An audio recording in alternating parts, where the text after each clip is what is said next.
C'est surprenant de voir quand tu vas au théâtre, il y a beaucoup de monde. Tu te dis, bon, ben ils viennent d'où, là, tu sais, mais ils viennent de tout alentour de la région ici. C'est un secret bien gardé des Lanaudois et Lanaudoises que leur région détient une offre culturelle qui n'a rien à envier à personne. Voici Manon et Sabrina pour nous la faire découvrir. La première fois qu'on m'a montré les plans de l'espace culturel de Repentigny, je suis vraiment tombée en bas de ma chaise. La première affaire qui m'est passée en tête, c'est « My God, je pense que je serais venue travailler ici gratuitement ». D'avoir une offre culturelle et touristique autochtone dans la région de Lanaudière, ça va apporter quelque chose de complètement unique pour la région. Repentigny a beaucoup œuvré pour développer la culture dans son centre-ville au cours des 10 dernières années. L'investissement en a valu le coup. Quand on a construit l'espace culturel, on voulait que ce soit un lieu de rencontre, que les citoyens s'approprient ce lieu-là, mais on avait aussi l'espérance d'attirer des gens de l'extérieur.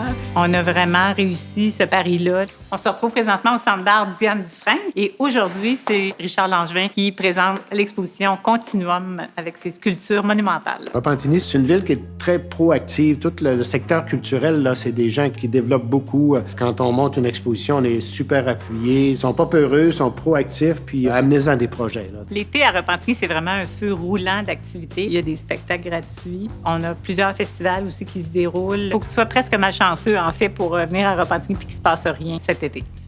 Ils me surprennent toujours de voir le type d'activité puis l'animation culturelle alentour de tout le site et de la ville. Le théâtre Alphonse Desjardins, c'est une grande fierté à Repentigny. C'est une salle multifonctionnelle, donc ça permet de faire des spectacles à l'italienne. On peut transformer cette salle-là en formule cabaret. La salle se remplit, puis c'est une ambiance vraiment festive. Le fun, même pour du monde de près de 60 ans comme moi.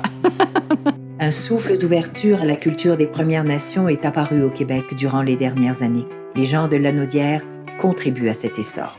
Je suis une alliée aux causes autochtones depuis plusieurs années. Ça fait 6 ans que je travaille au Centre d'amitié. Je crois fortement que de passer par la culture, ça crée des ponts entre les peuples.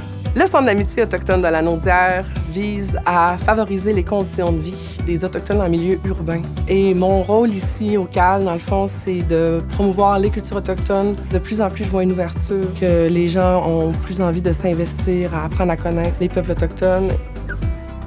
On est au Musée d'art de Joliette, devant la magnifique murale de Marie-Claude Nequado, qui s'appelle Miroitisiwin. Miroitisiwin veut dire la guérison en Atikamekw. À tous les 2 ans, il va y avoir un artiste autochtone qui va produire une œuvre sur la murale ici. On a la chance d'avoir des partenaires extraordinaires avec le Musée d'art de Joliette, le Centre culturel des Jardins, le Festival de la Naudière. La ville de Joliette a emboîté le pas aussi, ce qui est fantastique. Le Théâtre Hector Charland, l'espace culturel de Repentigny. Oui, on est comme beaucoup plus conscients, en fait, puis beaucoup plus curieux depuis quelques années pour construire des ponts avec les différentes communautés autochtones. On a comme projet depuis 2015 un projet de construction pour un nouveau centre d'amitié parce que les besoins sont toujours grandissants. Tout le centre est conçu de façon circulaire pour représenter la roue de la médecine. Dans la bâtisse, il va y avoir tous les services du centre et le centre culturel Ouasgabidan qui va être un projet extrêmement innovant, un projet d'économie sociale dans lequel on va avoir une galerie d'art, un café-boutique, un site traditionnel à l'extérieur,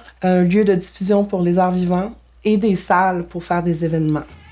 La journée du 21 juin, c'est la Journée nationale des peuples autochtones. Et à chaque année, avec le Centre d'amitié, on organise un grand événement au centre-ville de Joliette. On barre les rues, on envahit finalement la ville avec un grand spectacle, des kiosques d'artisanat, des kiosques de nourriture, des ateliers pour les enfants, des ateliers culturels. Fait qu'à chaque année, on organise quelque chose de gros et ça grossit de plus en plus. Ce secret bien gardé, qui n'en est plus un, vous a plu? Il n'y a donc plus qu'à vous y rendre pour le vivre pleinement.